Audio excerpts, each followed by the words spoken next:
her sophomore year of high school, and Sally finally has a boyfriend, and she's so excited because she's waited so long to meet her perfect man. They are going to be together forever. They are soulmates. They spend 24/7 together, and they are just perfect for each other.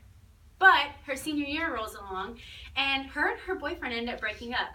And as graduation approaches, Sally and her friends start discussing all the memories that they had in high school. And Sally gets really upset because she realizes that every memory she had in high school included her now ex-boyfriend. And so she really doesn't have many memories to tell. Most of us have all been there, walking through the hallways of jail, otherwise known as high school. And we've all been through the stress of exams, the stress of preparing for final tests, and the stress of fitting in with people around us. I feel qualified to talk to you about this topic today because I've been there and I've done that. I did not date in high school, and I had the time of my life and have had memories that will last a lifetime. The purpose of my speech is to persuade you guys that refraining from dating in high school is actually very beneficial. I'll tell you how refraining from dating in high school can better focus your attention on schoolwork, allow you to have more fun, and can help you redefine what most would consider the norm. Dating in high school can seem great, but it's been proven to be a huge distraction in school.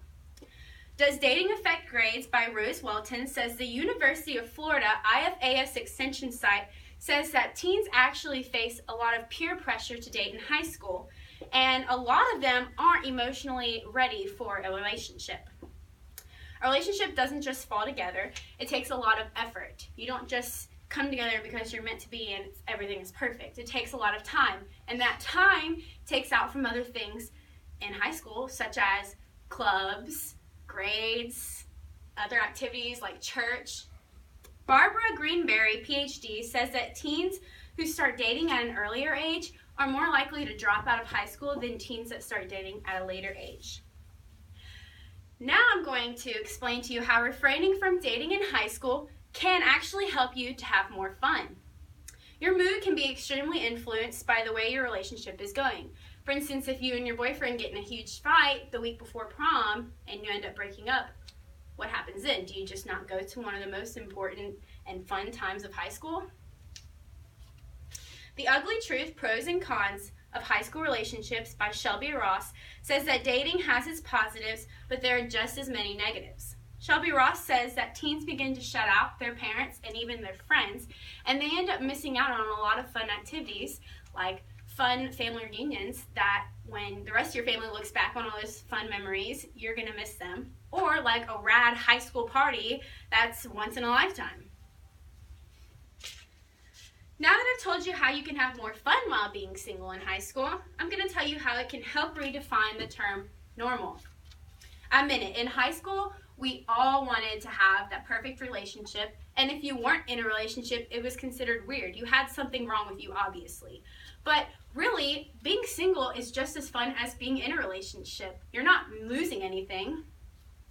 In Aditi Dasgupta's article, Negative Effects of Teenage Dating, Aditi talks about how most teens don't know how to maintain a relationship in high school, and a lot of them just have boyfriends for the sake of having a boyfriend, and a lot of it has nothing to do with love, and most of them don't end up being together forever. Refraining from dating in high school can show other teens that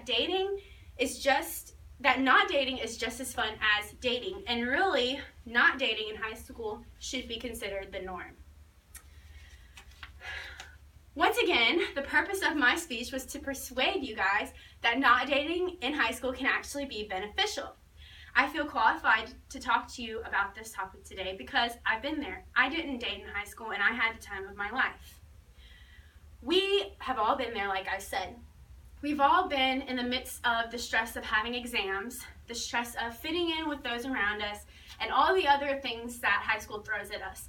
And having a boyfriend in high school or being in a relationship in high school can really add to that stress and can really cause distraction when it comes to other activities or your grades. Just remember, when you're going through high school or when your daughter or son is going through high school, really stop and think about what the positive and negatives will be for having a high school relationship. Is it going to add more stress or less stress? Is it going to cause more problems or less problems? And just think about that before you or your daughter or son gets into a high school relationship. Thank you.